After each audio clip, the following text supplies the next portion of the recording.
Every year, NFL players face added pressure for a variety of reasons. Some of them need a strong season to maximize their earning potential on the free agent market, while others have to prove they can hold down starting positions. A veteran may not have produced enough to factor into the team's long-term plans, but he can change the minds of general managers and coaches with one highly productive season. As I examine 7 players going into make-or-break campaigns, several 2017 draftees come up in the discussion, all of them headed into their contract years. They can increase their 2021 market value and show their current teams why they are worth keeping.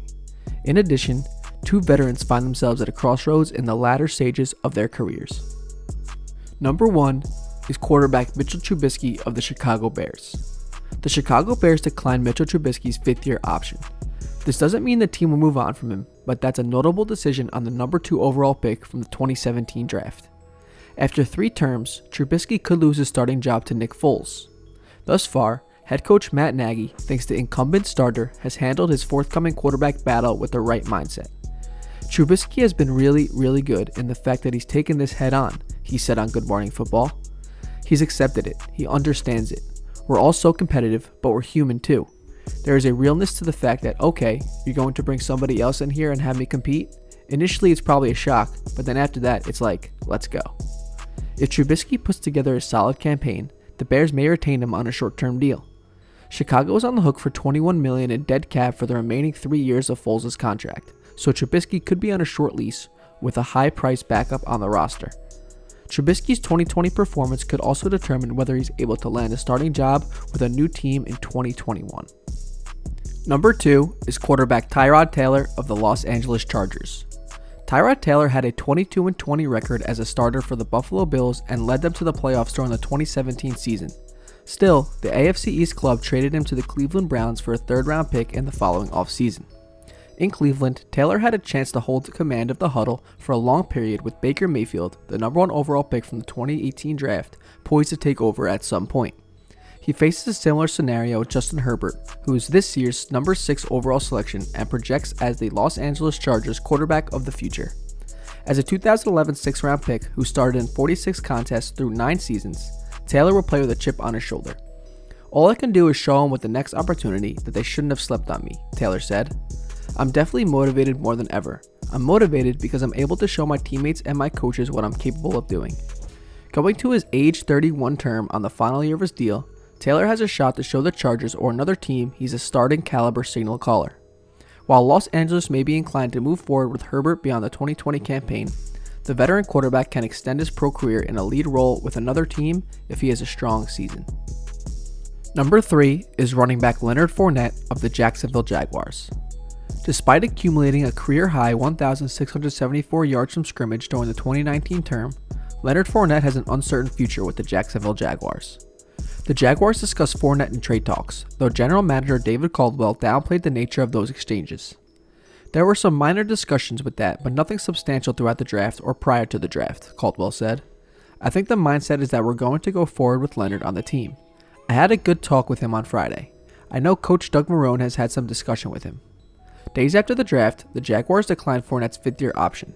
The LSU product needs to replicate or top his 2019 performance before concerns about his shelf life become more pronounced. If Fournette takes a step back, he may have to settle for a 1-year prove-it contract next offseason going into his age 26 term. The 6-foot, 228-pound ball carrier should view the 2020 season as an open audition for 31 other clubs. Number 4 is wide receiver JuJu Smith-Schuster of the Pittsburgh Steelers.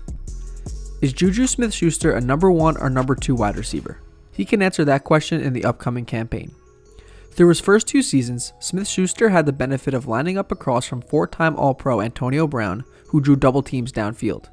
In 2018, the USC product made the Pro Bowl, logging 1,426 receiving yards and 7 touchdowns. Last offseason, the Pittsburgh Steelers traded Brown to the Raiders.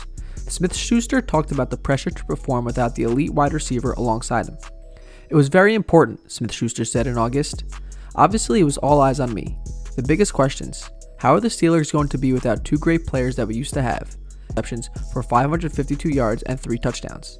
Obviously, the drop-off between Roethlisberger and backups Mason Rudolph and Devlin Hodges factored into the wideout subpar campaign. In a live Q&A with fans, Ed Bouchette of The Athletic responded not likely to a question about Smith-Schuster remaining with the Steelers beyond 2020.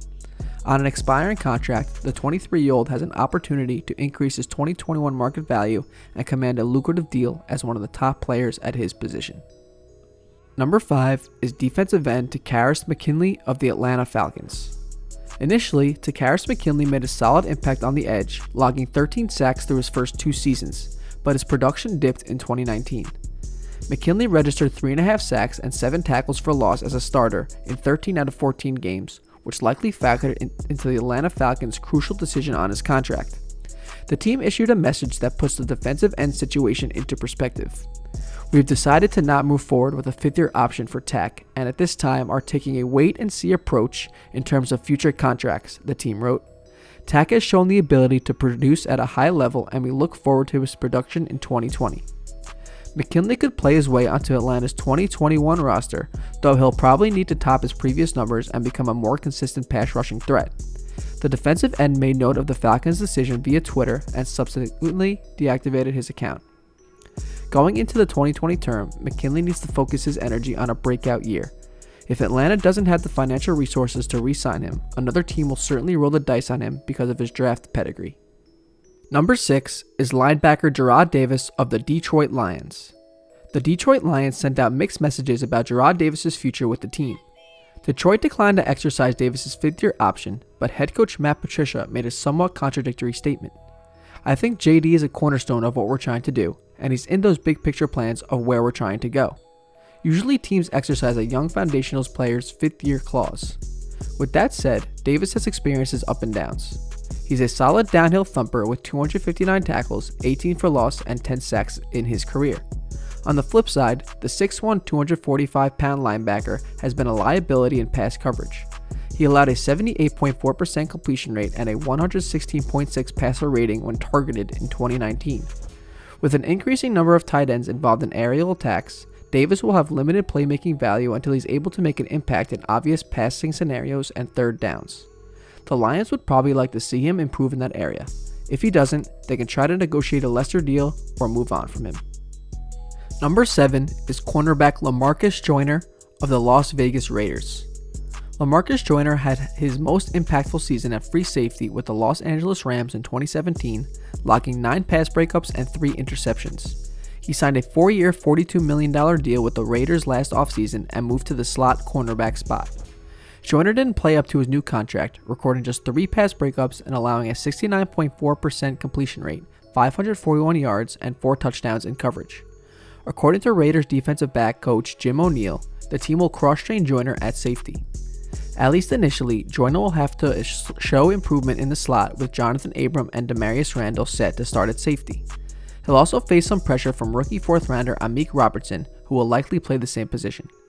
If Joyner struggles through the 2020 campaign, the Raiders can release him and save $8.7 million in 2021, opening Roberts' pathway to a prominent role. Being cut could also make it difficult for the versatile defensive back to earn another lucrative contract as a cornerback. He would likely have to settle for a modest deal relative to safeties. That's it for today's Sports Mafia video. Thank you for watching.